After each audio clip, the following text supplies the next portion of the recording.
तो last class में हम लोगों ने चैप्टर फिनिश किया था और 2 न्यूमेरिकल किए थे एज आई नो। तो उसके आगे कुछ न्यूमेरिकल्स और कर लेते हैं। क्वेश्चन में है कि the ground state energy of hydrogen atom is -13.6 electron volt. ठीक है, कि जो ग्राउंड स्टेट एनर्जी है हाइड्रोजन की वो कितनी दे रखी है, -13.6 इलेक्ट्रॉन वोल्ट, यानी ई की वैल्यू आपको दे रखा है -13.6 इलेक्ट्रॉन वोल्ट। अगर ग्राउंड स्टेट है दैट मीन्स इसमें E1 हो गया, N की वैल्यू 1 हो गई। ठीक है, N1 1 हो गया। अगर आपको याद हो कि हमने ऑर्बिट बोर ऑर्बिट के बेस पे टोटल एनर्जी निकाला था, काइनेटिक एनर्जी, पोटेंशियल एनर्जी, तो कुछ रिलेशंस भी मैंने बताए थे और टोटल एनर्जी जो निकाली थी वो हमने निकाली थी -13.6 अपॉन में n square electron volt for n number of orbit के लिए। किसके लिए? सिंगल इलेक्ट्रॉन एटम, यानी कि हाइड्रोजन लाइक एटम के लिए निकाला था। तो उसी तरीके से यहाँ पे बोल दिया है इसने डायरेक्ट कि ग्राउंड स्टेट एनर्जी जो हाइड्रोजन है उसके लिए -13.6 इलेक्ट्रॉन वोल्ट एनर्जी गिवन है। तो इसका फर्स्ट पार्ट कहता है what is the kinetic energy of an electron in second excited state.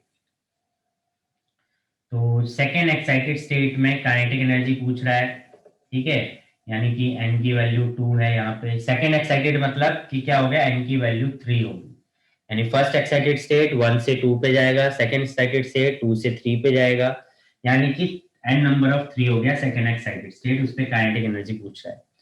तो अगर काइनेटिक एनर्जी पूछ रहा है और क्या पूछा है सेकंड पार्ट में, what is the potential energy of an electron in third excited state, है ना। थर्ड एक्साइटेड स्टेट यानी कि सेकंड पार्ट में पूछा है potential energy in third excited state, मतलब n इज इक्वल टू 4। ठीक है, थर्ड एक्साइटेड स्टेट मतलब कि n इज इक्वल टू 4। और पूछ रहा है लास्ट पार्ट में if the electron jumps to the ground state from the third excited state, calculate the wavelength of the photon emitted। ठीक है, तो थर्ड पार्ट में बोल रहा है कि अगर वो थर्ड एक्साइटेड स्टेट से क्या कहते हैं ग्राउंड स्टेट में होगा, यानी कि n इज इक्वल टू 3 से n is equal to 1, third excited state है मतलब कि n is equal to 4, n1 is equal to 4 हो गया और n2 इज इक्वल टू 1 हो गया। ठीक है, तो ये थर्ड एक्साइटेड स्टेट पे पहुंच गया है। तो थर्ड एक्साइटेड स्टेट से ग्राउंड लेवल पे वापस आता है तो क्या वेवलेंथ होगी वो यहाँ पे पूछ रहा है। तो हमने कई सारे फॉर्मूलाज पढ़े, उन फॉर्मूलाज के बेस पे ही इन्हीं क्वेश्चंस को करना है। सबसे पहली चीज यहाँ पे काइनेटिक एनर्जी और पोटेंशियल एनर्जी पूछ रहा है। तो काइनेटिक एनर्जी और पोटेंशियल एनर्जी की अगर मैं बात करूं तो काइनेटिक एनर्जी और पोटेंशियल एनर्जी तो था, हमने उसके बीच में रिलेशन भी निकाला था। काइनेटिक एनर्जी, एनर्जी का कितना टाइप होता है, पोटेंशियल एनर्जी का कितना टाइम होता है। तो आप उसका डायरेक्ट यूज कर सकते हो क्योंकि यहाँ पे आपको एनर्जी के बारे में इंफॉर्मेशन दे रखा है। ठीक है, आपको क्या कहते रखा है, एनर्जी के बारे में इंफॉर्मेशन दे रखा है। तो आप देखो, थर्ड एक्साइटेड स्टेट की बात कर दी और फोर्थ एक्साइटेड स्टेट की बात कर दी।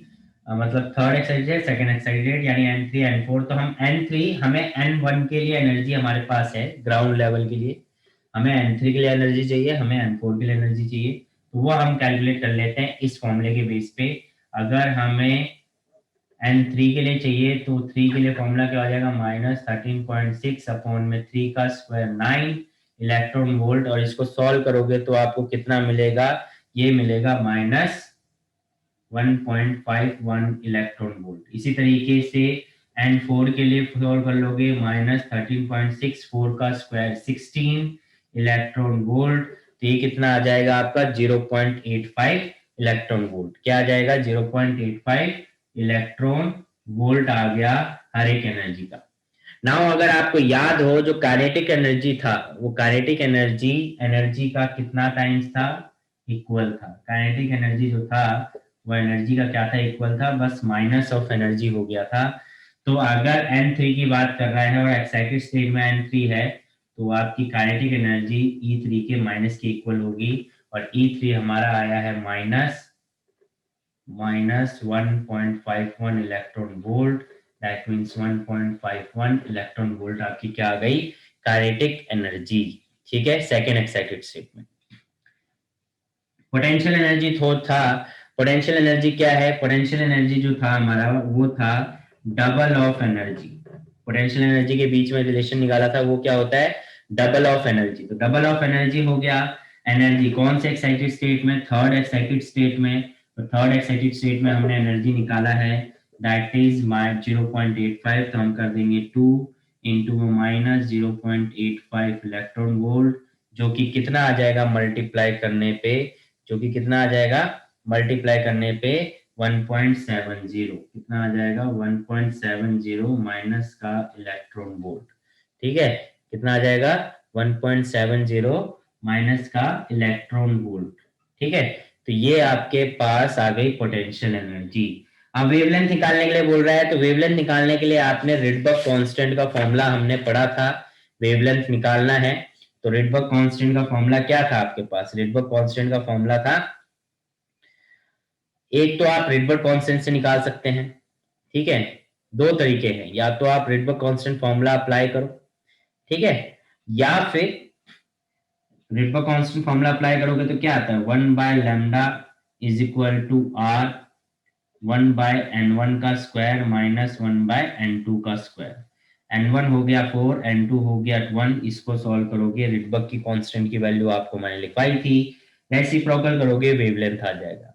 दूसरा तरीका क्या है, क्योंकि एक लेवल से दूसरे लेवल पे आया है, तो किससे आया है n इज इक्वल टू 4 से n इज इक्वल टू 1 पे आया है, तो आपको चेंज इन एनर्जी निकालनी पड़ेगी that is E4 minus E1। ठीक है, क्या करना पड़ेगा E4 माइनस E1 करना पड़ेगा, जो कि किसके बराबर होगा h न्यू के।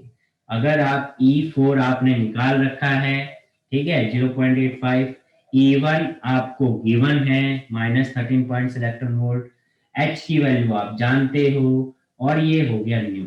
और आपको क्या चाहिए wavelength, nu is equal to क्या होता है सी बाय लैम्डा, आपको क्या चाहिए लैम्डा, लैम्डा ऊपर गया H C bye E4 minus E1। ठीक है, एच की वैल्यू आपको पता है, ये आपको पता है एच की वैल्यू 6.63 into 10 raise to power minus 34, C is equal to 3 into 10 raise to power 8, E4 आपका आया है माइनस 0.85, माइनस E1 क्या है, तो ये प्लस हो जाएगा 13.6, इसको आप सॉल्व कर लो, आपका वेवलेंथ आ जाएगा मीटर में। ठीक है, इसको आप सॉल्व कर लो, आपका वेवलेंथ आ जाएगा मीटर में। और ये ध्यान रखें कि इसको, ये जो आंसर है, ये जो है, ठीक है, अच्छा ये इलेक्ट्रॉन वोल्ट में, ये भी एक बात है, ये आपका आंसर किसमें इलेक्ट्रॉन वोल्ट में है, तो इसको जूल में कन्वर्ट करना पड़ेगा, है ना। जूल में कन्वर्ट करने के लिए ये जो आंसर आएगा इलेक्ट्रॉन वोल्ट में आएगा, तो इसको आपको क्या करना पड़ेगा, जूल में कन्वर्ट करने के लिए 1.6 इंटू 10 टू पावर माइनस 19 से मल्टीप्लाई करना पड़ेगा, तब जाके आपका आंसर आएगा। क्योंकि नीचे वाली जो वैल्यू है, ये जो वैल्यू है इलेक्ट्रॉन वोल्ट में, इसको जूल में कन्वर्ट करना पड़ेगा। तो जूल में कन्वर्ट करने के लिए आपको minus 1.6 into 10 to power minus 19 से मल्टीप्लाई करोगे, तब जाके ये जूल में कन्वर्ट हो जाएगा और आपको वेवलेंथ मिल जाएगी। कितनी आपको मिल जाएगी वेवलेंथ 970 एंगस्ट्रॉम। एक तरीका ये है और एक तरीका ये है, ये डायरेक्ट फॉर्मूला अप्लाई करके। तो आप ये दोनों में से कोई सा भी अप्लाई करके अप्लाई कर आंसर निकाल सकते हैं, थोड़ा सा वेरिएशन हो सकता है, बट आंसर ऑलमोस्ट सेम आना चाहिए, पावर्स में सेम आना चाहिए। क्लियर है किसी को कोई doubt? Divyanshu, Rachit, Sonia? No sir. Divyanshu clear?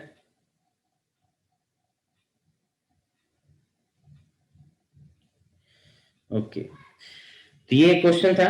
Next question देखो, अब हम क्या करते हैं, इसको आप नोट कर सकते हो।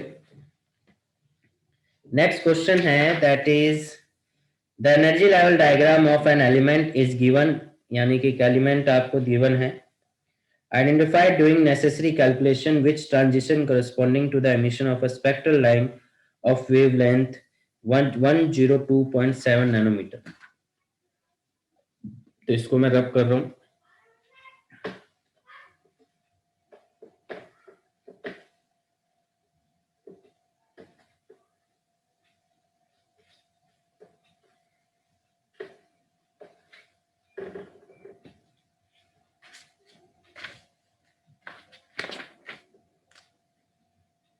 द एनर्जी लेवल डायग्राम, तो एनर्जी लेवल डायग्राम आपको जो दिया हुआ है वो इस तरीके से कुछ दिया हुआ है, 1 2 3 और 4, ठीक है, ये आपको एनर्जी लेवल दे रखा है, ठीक है।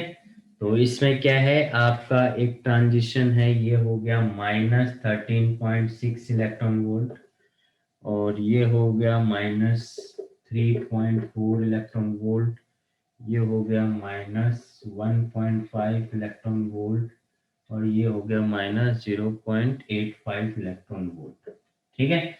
एरर लेवल हो गई लेवल 1 2 3 एंड 4। तो ट्रांजिशन जो दिया हुआ है, एक दिया हुआ है ये, जिसको डी कह रहे हैं, दूसरा कह रहा है सी जो कि ये है, और दूसरा है बी, ये बी, और ये ए, ठीक है। तो ये आपके पास ट्रांजिशन दे रखे हैं A B C and D. आपसे पूछ रहा है कि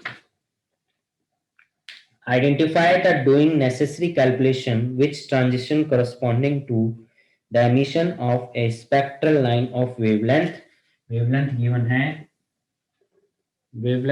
है 102.7 नैनोमीटर। तो आप कैसे पता लगाएंगे कि इसमें से कौन सी ट्रांजिशन ये वेवलेंथ गिवन है, आप कैसे पता लगाओगे? अब आप लोगों के माइंड में आ रहा होगा कि हमारे पास हर लेवल का 1 का एनर्जी है, 2 का एनर्जी है, 1 का एनर्जी, 2 का एनर्जी, 1 का एनर्जी, 2 का एनर्जी, 1 का एनर्जी, 2 का एनर्जी, हर के लिए रेडबर्ग कांस्टेंट वाला फॉर्मूला अप्लाई करेंगे, वेवलेंथ निकाल लेंगे, जिसकी वेवलेंथ इससे मैच करेगी वो हमारे लिए आंसर होगा। वो काफी लेंदी कैलकुलेशन है। उसकी बजाय हम क्या कर सकते हैं, इस वेवलेंथ से हम एनर्जी निकाल लेते हैं। वो एनर्जी जिस ट्रांजिशन के चेंज इन एनर्जी के बराबर होगा वो हमारा ट्रांजिशन होगा, ठीक है। तो वो चीज यहाँ पे उल्टा करना ज्यादा बेटर है। तो एनर्जी का जो फॉर्मूला होता है वो होता है एच न्यू, और एच न्यू यहाँ पे क्योंकि चेंज इन एनर्जी होगा, क्योंकि वेवलेंथ जब भी मिलेगी जब इलेक्ट्रॉन एक लेवल से दूसरे लेवल पे जंप कर रहा है। तो energy is equal to H nu होता है, nu is equal to C by lambda होता है डेल्टा ई। वैल्यू पुट करोगे 6.63 इंटू 10⁻⁻34 इंटू 3 इंटू 10⁻8 अपॉन में वेवलेंथ आपको गिवन है 02.7 इंटू 10⁻⁻9। इसको सॉल्व करोगे तो एनर्जी जो है वो आपको मिलना चाहिए 0.0073।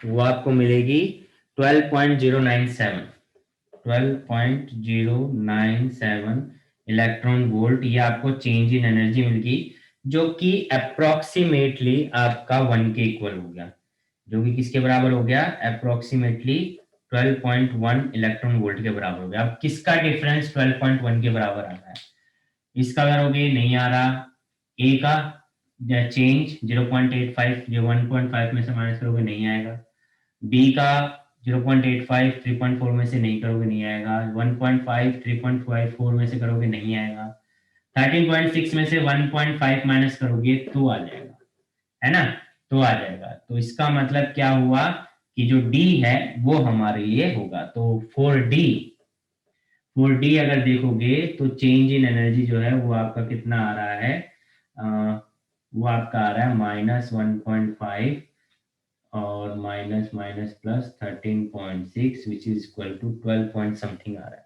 तो सेम है, फेयर इनफ, आंसर वही सिमिलर आ रहा है आपका 12.1, है ना। तो इसका मतलब कि जो डी ट्रांजिशन है वो हमारे लिए क्या है, सही है, यानी कि डी ट्रांजिशन ये वेवलेंथ शो करेगी। तो उल्टा कर लिया ज्यादा बेटर है, आपको देखना है मिलना पड़ा, जिसका डिफरेंस सेम आ रहा है वो हमारे लिए आंसर है, ठीक है। अब ऐसे क्या करते हैं, इसका क्या वेवलेंथ निकालते, इसका वेवलेंथ निकालते, इसका निकालते, इसका निकालते, ज्यादा लेंथी हो जाता, तो उस वे में हमें नहीं जाना है, ठीक है।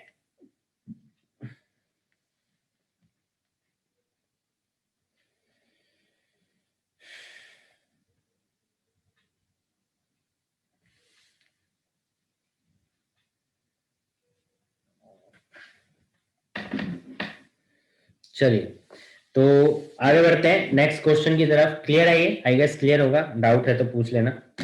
नेक्स्ट क्वेश्चन की तरफ बोल रहा है, कह रहा है calculate the shortest and longest wavelength of Lyman series given Rydberg constant given है। तो आपको शॉर्टेस्ट एंड लॉन्गेस्ट वेवलेंथ निकालना है लाइमन के लिए, ठीक है? शॉर्टेस्ट एंड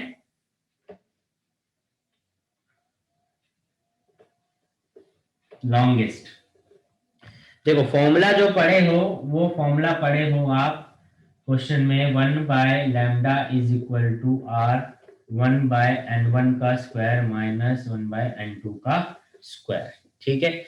अब जो लाइमन होता है वो लाइमन सीरीज, लाइमन के लिए आपने क्या पढ़ा है? लाइमन के लिए पढ़ा है n1 की वैल्यू 1 होती है हमेशा। तो यानी कि लाइमन के लिए पूछा है तो इसके लिए फॉर्मूला क्या बन जाएगा? 1/λ=r 1/1 माइनस 1/n2 का स्क्वायर, है ना? तो ये तो 1 ही हो गया। तो ये आपका फॉर्मूला बचा लास्ट में। अब अगर आप कहें कि रिडबर्ग कांस्टेंट जो गिवन है हमारे को वो दे रखा है 10967 मीटर इनवर्स, ये आपको रिडबर्ग कांस्टेंट की वैल्यू दे रखी है। तो पहले देखो फॉर शॉर्टेस्ट की बात करते हैं। फॉर शॉर्टेस्ट वेवलेंथ अगर हम कहेंगे, क्योंकि देखो इनवर्सली प्रोपोर्शनल है, फॉर शॉर्टेस्ट वेवलेंथ की बात करेंगे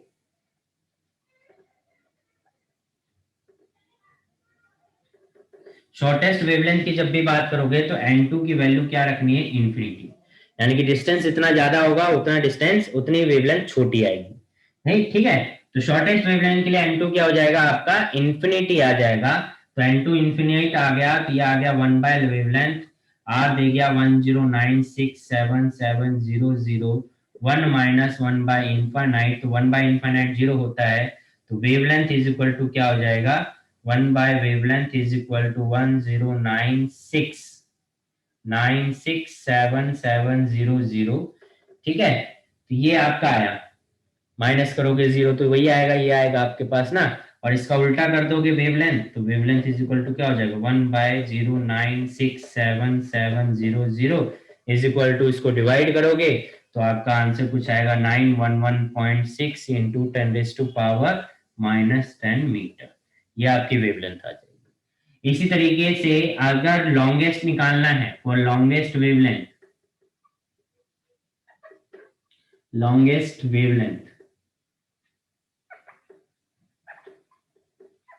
तो उसके लिए n2, देखो n1 1 है, तो लॉन्गेस्ट के लिए आपको छोटा डिस्टेंस लेना पड़ेगा। यानी कि सबसे पास क्या जा सकता है? 1 से 2 पे जंप कर सकता है, सबसे मिनिमम यही हो सकता है, 2 पे जंप कर सकता है। तो n2 की वैल्यू क्या हो जाएगी?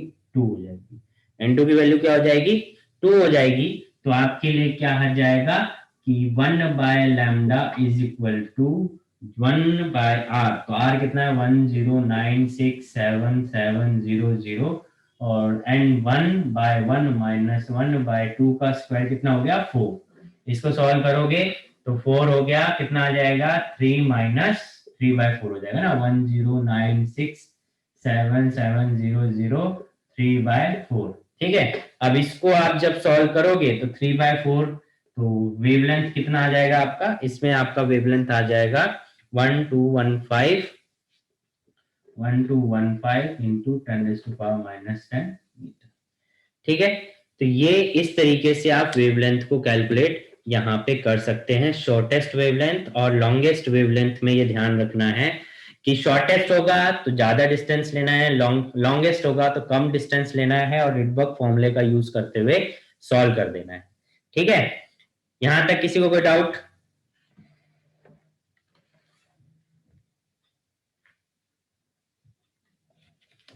क्लियर है?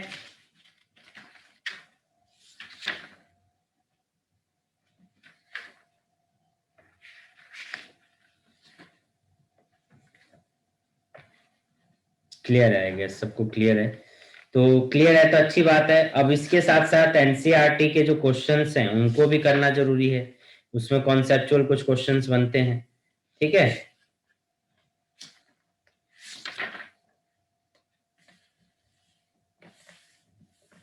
देखो एनसीईआरटी के क्वेश्चन देखो, एनसीईआरटी क्वेश्चन देखेंगे तो पहले क्वेश्चन जो है हम देखेंगे 12.3 what is the shortest wavelength present in the Paschen series of spectral line.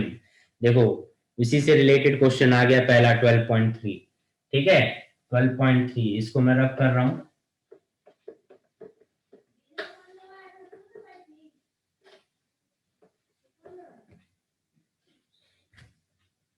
Paschen, what is the shortest wavelength present in the Paschen series of spectral series? तो Paschen के लिए N1 की वैल्यू क्या होती है, लाइमल बार्मर पास्चन, यानी कि N1 क्या हो गया 3। ठीक है क्वेश्चन है 12.3। तो पास्चन के लिए जो क्वेश्चन होता है, पास्चन के लिए जो वैल्यू होती है N की वो क्या हो जाएगा, N equal to 3। Lyman Balmer Paschen third number पे आता है। और शॉर्टेस्ट पूछा है, तो शॉर्टेस्ट पूछा है तो N1 से, यानी N1 अगर 3 है तो 3 से शॉर्टेस्ट का मतलब क्या होता है, शॉर्टेस्ट पूछा है ना, तो ज्यादा से ज्यादा डिस्टेंस लेना है। तो शॉर्टेस्ट पूछा है तो ज्यादा से ज्यादा डिस्टेंस लोगे तो क्या लोगे, इनफाइनाइट। मैंने बोला शॉर्टेस्ट के लिए इनफाइनाइट। ठीक है तो N2 इज इक्वल टू क्या हो गया, इनफाइनाइट। और वेवलेंथ कैलकुलेट करनी है तो wavelength is equal to 1/r 1/n1 का स्क्वायर माइनस 1/n2 का स्क्वायर 1/लैम्डा। रिडबर्ग कांस्टेंट की वैल्यू आपको मैंने बताई हुई है। रिडबर्ग कांस्टेंट की वैल्यू क्या बताई हुई है आपको, जो वैल्यू मैंने बताई हुई है उसमें से कोई सी भी वैल्यू आप यूज कर सकते हो। ठीक है तो 1/r रिडबर्ग कितना हो गया, 1/3 का स्क्वायर यानी 9 और माइनस n2 यानी कि 1/इनफाइनाइट। ये तो हो गया 0, r/9 1/लैम्डा आ गया, तो लैम्डा इज इक्वल टू आ गया 9/r 9/r। और r की वैल्यू मैंने लिखवाई हुई है आपको 1.097 इंटू 10⁻⁷ मीटर इनवर्स। ये आपको वैल्यू मैंने लिखवाई हुई है ना। तो इस वैल्यू का यूज करते हुए आप यहाँ पे इसको सॉल्व करेंगे और आपको वेवलेंथ लैम्डा जो मिल जाएगा वो कितना मिलेगा, 828 ये मिल जाएगा आपको 8204.1 इंटू 10⁻⁻10। ठीक है मीटर, तो -10 को आर्मस्ट्रॉन्ग लिख सकते हो, तो 8204.1 आर्मस्ट्रॉन्ग। ये आपका आंसर आ जाएगा 12.3 का। ठीक है इस तरीके से आपको क्वेश्चन लिखना है। नेक्स्ट देखो 12.4। अब देखो सिंपल सी बात है, इजी इजी क्वेश्चन है, जल्दी देख लेंगे। नेक्स्ट पूछ रहा है difference of 2.3 electron volt separates two energy levels in an atom. यानी एक डिफरेंस दे रखा है एनर्जी का, जो कि कितना दे रखा है 2.3 इलेक्ट्रॉन वोल्ट, जो कि दो लेवल को अलग अलग करता है। What is the frequency of radiation emitted when the atom makes a transition from the upper level to the lower level? यानी कि आपको फ्रीक्वेंसी निकालनी है इसमें जब इलेक्ट्रॉन जंप कर रहा है, अपर लेवल लोअर लेवल। देखो यहाँ पे क्वेश्चन में थोड़ा सा कंफ्यूज करने के लिए बोल दिया। अब बच्चा इसको पढ़ेगा तो क्या होगा कि upper level lower level N1 N2 के बारे में कोई इंफॉर्मेशन दी नहीं है, तो फ्रीक्वेंसी कैसे निकालें। ठीक है तो क्या दिक्कत है, उसने सीधा बोल दिया change in difference in energy. Difference in energy का मतलब क्या है, कौन सा क्वेश्चन है 12.4। डिफरेंस इन एनर्जी का मतलब डेल्टा ई दे दिया 2.3 इलेक्ट्रॉन वोल्ट। ठीक है अब डेल्टा ई जो होगा वो किसके बराबर होगा, एच न्यू के बराबर होगा, एच न्यू के बराबर होगा। न्यू यानी फ्रीक्वेंसी, फ्रीक्वेंसी निकालनी है तो फ्रीक्वेंसी इज इक्वल टू क्या आ गया, डेल्टा ई अपॉन में एच, डेल्टा ई अपॉन में एच। N1 यानी अपर लोअर लोअर लेवल की जरूरत ही नहीं पड़ी, तो 2.3 इलेक्ट्रॉन वोल्ट अपॉन में एच की वैल्यू 6.63 इंटू 10⁻⁻34। अब 2.3 इलेक्ट्रॉन वोल्ट है, इसको जूल में कन्वर्ट करना है, तो 2.3 इंटू ई की वैल्यू पुट कर दो 1.6 इंटू 10⁻⁻19 अपॉन में 6.63 इंटू 10⁻⁻34। ये फ्रीक्वेंसी हो जाएगी। इसको आप सॉल्व कर दोगे आपका आंसर आ जाएगा, कितना आएगा 5.6 इंटू 10⁻14 हर्ट्ज। कितना आ जाएगा 10⁻14 हर्ट्ज, ये फ्रीक्वेंसी आ जाएगी। ठीक है तो इस तरीके से कर सकते हैं, सिंपल है क्वेश्चन, है ना। नेक्स्ट क्वेश्चन देखो क्या कह रहा है, the ground state energy of hydrogen atom is -13.6 electron volt. यानी ग्राउंड स्टेट एनर्जी दे दी, एनर्जी की वैल्यू दे दी। What are the kinetic and potential energy of the electron in states. देखो अब काइनेटिक एनर्जी पोटेंशियल एनर्जी दे दी, एनर्जी देके अभी हमने पढ़ा काइनेटिक एनर्जी क्या होता है, एनर्जी के इक्वल होता है, -E के बराबर होता है। पोटेंशियल एनर्जी क्या होता है, डबल ऑफ एनर्जी होता है। तो एनर्जी दे रखी है, पोटेंशियल एनर्जी करने के लिए, निकालने के लिए आप एनर्जी का डबल कर दो, यानी 13.6 का डबल कर दो। काइनेटिक एनर्जी निकालना है तो 13.6 का माइनस लगा दो, प्लस हो जाएगा, आंसर आ गया। सिंपल सा है, डायरेक्ट रिलेशन अप्लाई कर देना। Kinetic energy is equal to minus E, E की वैल्यू गिवन है। Potential energy is equal to 2E, E की वैल्यू गिवन है, आंसर। ठीक है, ओके नेक्स्ट क्वेश्चन देखो 12.6। 12.6 में क्या कह रहा है, hydrogen atom initially in the ground level absorb the photon.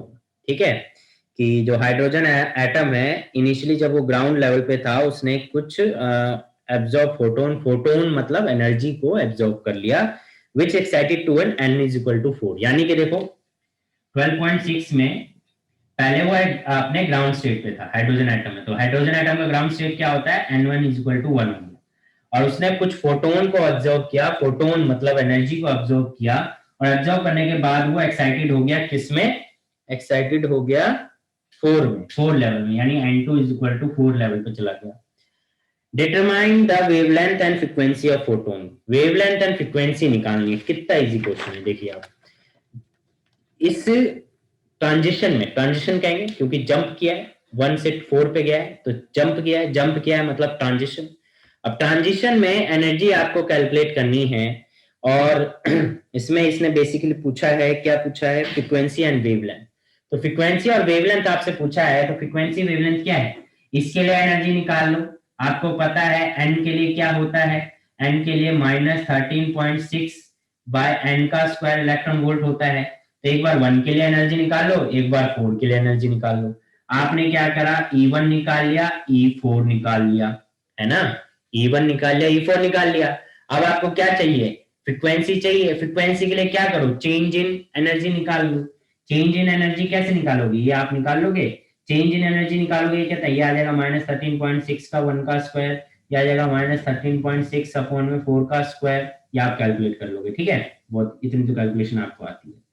तो change in energy, change in energy निकालोगे तो कैसे निकालोगे, चेंज इन एनर्जी निकालोगे E4 minus E1, E4 minus E1, इसे आपने चेंज इन एनर्जी निकाल ली।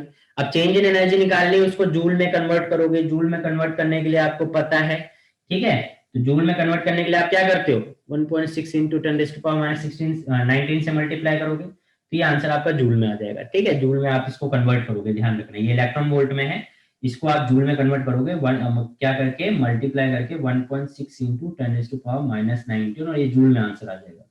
और डेल्टा ई जो होता है, डेल्टा ई होता है आपका एच न्यू के बराबर, तो यहां से फ्रीक्वेंसी आ जाएगी। Delta is equal to H nu के बराबर है, तो फ्रीक्वेंसी आ जाएगी।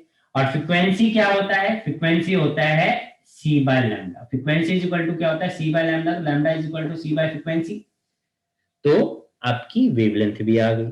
तो आपने देखो सिंपली आपसे क्या पूछा था, फ्रीक्वेंसी और वेवलेंथ पूछा था, फ्रीक्वेंसी और वेवलेंथ आ गया है। ठीक है, कैलकुलेशन वाला पार्ट मैंने आपको छोड़ दिया क्योंकि इस टाइप का क्वेश्चन मैंने कराया है, तो आप भी कुछ करेंगे। यहां तक कोई डाउट है तो बताइए। रचित,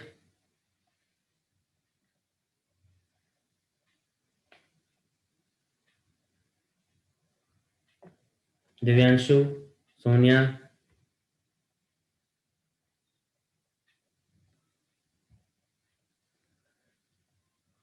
ओके सर, आ गया समझ। आ गया।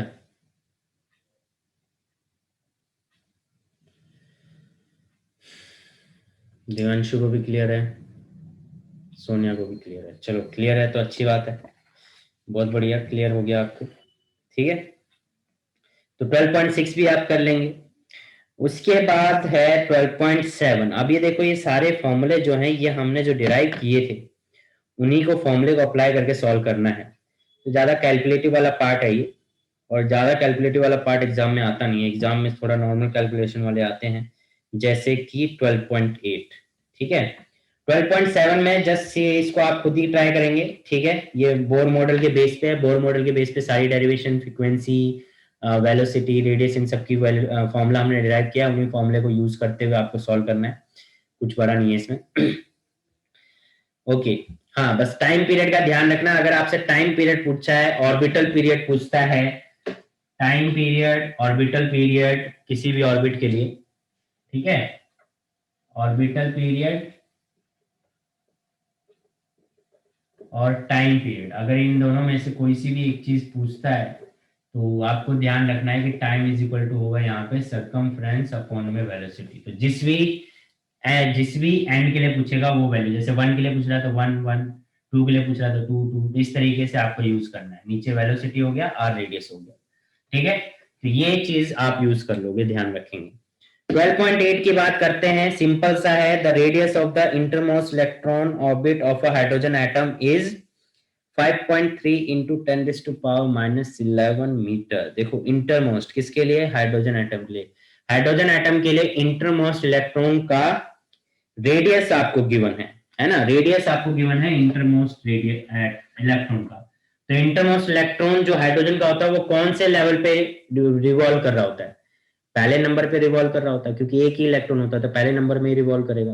तो हाइड्रोजन एटम के लिए तो जो N1 है वो तो 1 ही रहेगा, जिसके लिए आपको R1 गिवन है। तो हम ये जान गए कि इंटरमोस्ट इलेक्ट्रॉन है तो वो 1 में ही रिवॉल्व करेगा। तो ये इस मतलब कि क्या दे रखा है आपको? R1 दे रखा है, that is 5.3 into 10⁻⁻11 metre, -11 metre. तो -11 metre. What are the radii of N2 and N3 के लिए निकालना है। देखो कितना सिंपल क्वेश्चन पूछा है।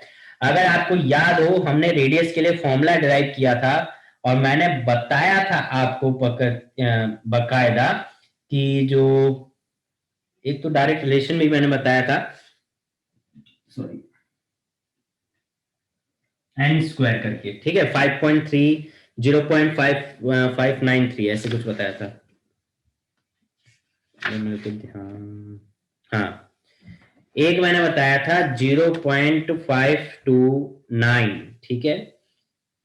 एक रेडियस का फॉर्मूला मैंने बताया था 0.529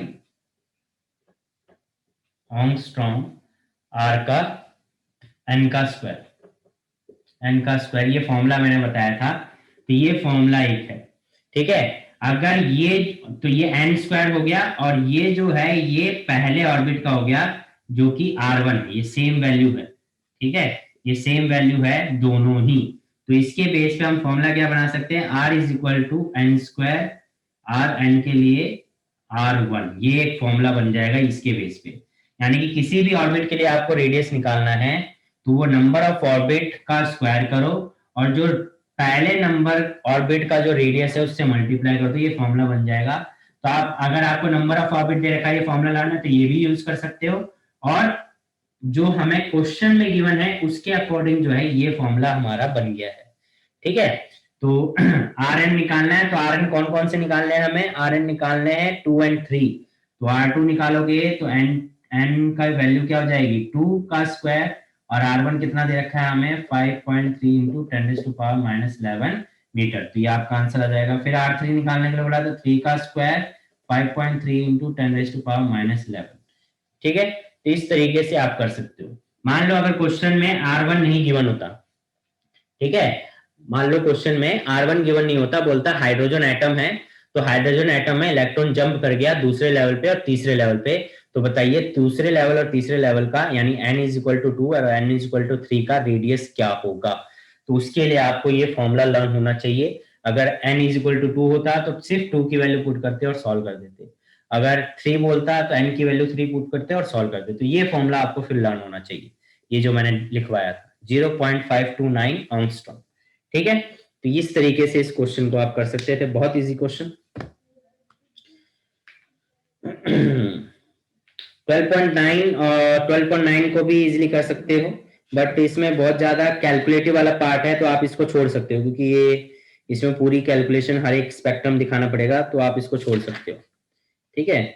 उसके बाद क्वेश्चन करने लायक जो है 12.15 12.15 है, उसके बाद तो सारी थियोरेटिकल ही है। तो 12.15 भी इजी है, ये भी हमने किया हुआ है, टोटल एनर्जी पोटेंशियल एनर्जी के बेस पे, काइनेटिक एनर्जी, ठीक है। तो उस पे ये कर सकते हो आप लोग। तो ये हो गए एनसीईआरटी के क्वेश्चन, ठीक है। तो इसी के साथ चैप्टर एटम इज क्लियर। किसी को अभी एटम से कुछ डाउट पूछना है तो पूछिए। दिव्यांशु, सोनिया, रचित,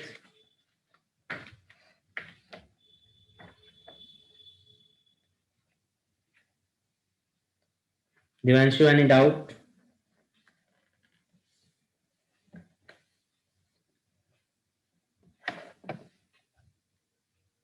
तो क्लास डिस्कनेक्ट हो रही है, पहले रिकनेक्ट कर लीजिए, डिस्कनेक्ट होने वाली है, रिकनेक्ट कर लो। समझ रहे हैं? तो आप ये रिलाय नहीं कर सकते रचित कि कौन से चैप्टर की वेटेज ज्यादा है, कौन सी कम है। वो ठीक है, अच्छी बात है, आप उस हिसाब से पढ़ते हैं, बट मेरा मानना ये है कि आप हर एक चैप्टर को इक्वली मान के चलो, इक्वली दे के चलो, और उसी के बेस पे तैयारी करो। ठीक है रचित? Yes sir. दूसरा, आप थोड़ा क्लास को थोड़ा सा, मैं देख रहा हूँ थोड़ा सा बोर्ड है या कुछ है, उसको लेके फिर आप ये देख रहे हो जैसे क्लास क्लास आपने नहीं देखी। वेरी बैड रचित।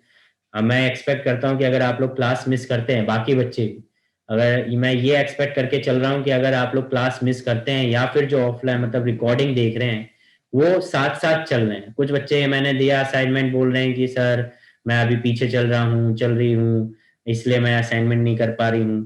तो आप पीछे क्यों चल रहे हो? इसका मतलब आप ऑनलाइन क्लासेस का फायदा उठा रहे हो। आप अपने साथ फिर आप ये फिर आपके आप अपने साथ चीटिंग कर रहे हो। अगर आप सिलेबस के साथ मैं जिस हिसाब से चल रहा हूँ उस हिसाब से आप नहीं चल रहे हैं, इसका मतलब आप अपने साथ चीटिंग कर रहे हैं। आपसे बोला जा रहा है ऑफलाइन क्लास चल रही है, आप ऑफलाइन भी नहीं आ रहे हैं, फिर ऑनलाइन भी क्लास लेनी है और साथ में भी नहीं चलना है। तो अगर ये ड्रामा अगर आपका चल रहा है कि मैं घर पे बराबर पे नहीं चल रहा हूँ, तो आप लोग ऑफलाइन आओ। मैं तो ऑफलाइन क्लास भी स्टार्ट कर दी है। नहीं सर, सिलेबस तो सारे चैप्टर्स एग्जैक्ट आपके साथ नहीं है, बट हाँ रिवीजन करते करते चल रहा हूँ, क्योंकि अभी प्री बोर्ड्स आ गए हमारे। पहले स्कूल में देने का था, फिर डेट पोस्टपोन हो गई, अच्छा। तो अब बीच में तो। और लास्ट वीक मेरे रिलेटिव्स में डेथ हो गई थी नियर वंस में, तो इस वजह से भी थोड़ा मैंने क्लास अटेंड नहीं तो की अभी थी प्री 2 3 बोर्ड दिन। कैसे ले रहे हैं? ऑनलाइन ले रहे हैं या फिर ऑफलाइन स्कूल में जाके ले रहे हैं? सर अभी वर्चुअल लेंगे। अभी अभी वर्चुअल लेंगे, अच्छा। आज ही मैम ने बोला कि वर्चुअल होगा, कल से स्टार्ट है प्री बोर्ड। ओके। वर्चुअली तो फिर कोई फायदा नहीं है, बच्चे चीटिंग वीटिंग कर लेते हैं, कोई फायदा नहीं है वर्चुअली तो। चलिए ठीक है, जैसा भी है बाकी बच्चों को भी मैं बोल रहा हूँ, सिर्फ आपको नहीं बोल रहा हूँ, मैं सभी को बोल रहा हूँ। जो ऑफलाइन रिकॉर्डिंग देख रहा है प्लीज सिलेबस के साथ चलें। असाइनमेंट जो मैं भेज रहा हूँ वो आपके लिए भेज रहा हूँ, क्योंकि टेस्ट में मैं बिल्कुल रिलाई नहीं कर रहा कि आप लोग सही से टेस्ट दे रहे हैं। किसी की कोई प्रॉब्लम है, किसी की कोई प्रॉब्लम है, तो इसलिए मैं डेली असाइनमेंट भेज रहा हूँ ताकि आप लोग उस चीज को करो। मैं कोई बर्डन भी नहीं डाल रहा हूँ बाकी सब्जेक्ट के थ्रू, कि आई नो कि स्कूल के भी काफी वर्क होते हैं, बट आपको मेहनत तो करनी पड़ेगी। दिसंबर आ गया है, सिलेबस ऑलमोस्ट खत्म होने को है, और अभी भी अगर आप लोग मेहनत स्टार्ट नहीं करेंगे, मैं जो चीजें दे रहा हूँ उसको सॉल्व नहीं करेंगे। और आई नो कि मैंने अभी जो असाइनमेंट लास्ट असाइनमेंट चैप्टर 1 का भेजा था वो भी सभी बच्चों ने नहीं भेजा होगा। तो टाइम टू टाइम, अब से मैं 3 4 दिन का गैप ले रहा हूँ, उसमें भी अगर आप असाइनमेंट अपलोड नहीं कर पा रहे हैं तो फिर इसका मतलब आप मेहनत नहीं कर रहे हैं। ठीक है? तो जो भी रिकॉर्डिंग बाद में देख रहे हैं वो भी थोड़ा सा टाइट कर लें अपने आप को, सिलेबस के साथ में चलें, और असाइनमेंट डेली के डेली जो भेज रहा हूँ उनको करके भेजें, अपलोड करें। ठीक है? और जो क्लासेस अभी मिस कर रहे हैं बच्चे, प्लीज क्लास ऑनलाइन आए। प्री बोर्ड है जो भी है वो मैं अभी पूछता हूँ व्हाट्सएप पे। चलिए मिलते हैं सर फिर नेक्स्ट चैप्टर क्लास 1 में। के बाद भी कोई असाइनमेंट भेजा है? मैंने चैप्टर 1 का असाइनमेंट भेजा है, मैसेज किया था मैंने। वो तो कर दिया सर, चैप्टर 1 के बाद भी भेजा है कोई? नहीं अभी नहीं भेजा है, वो आज भेजूंगा मैं। चैप्टर 1 के बाद का आज एक और अपलोड करूंगा, उसके बाद नहीं भेजा। चैप्टर 1 वाला भेजा था जो लास्ट, उसके बाद नहीं नहीं, भेजा। चैप्टर 1 का तो कर दिया था सबमिट मैंने। ओके ठीक है। तो आज ये चैप्टर आइटम खत्म हो गया है, नेक्स्ट क्लास में निकला स्टार्ट करेंगे। तो सभी क्लास में अटेंड करें, जो ऑनलाइन क्लास ले रहे थे वो सभी अटेंड करें, और जो बाकी ऑफलाइन रिकॉर्डिंग देख रहे हैं वो साथ ही साथ चलते रहें। ठीक है? चलिए मिलते हैं नेक्स्ट क्लास में, till then bye bye. Good evening sir. Good evening.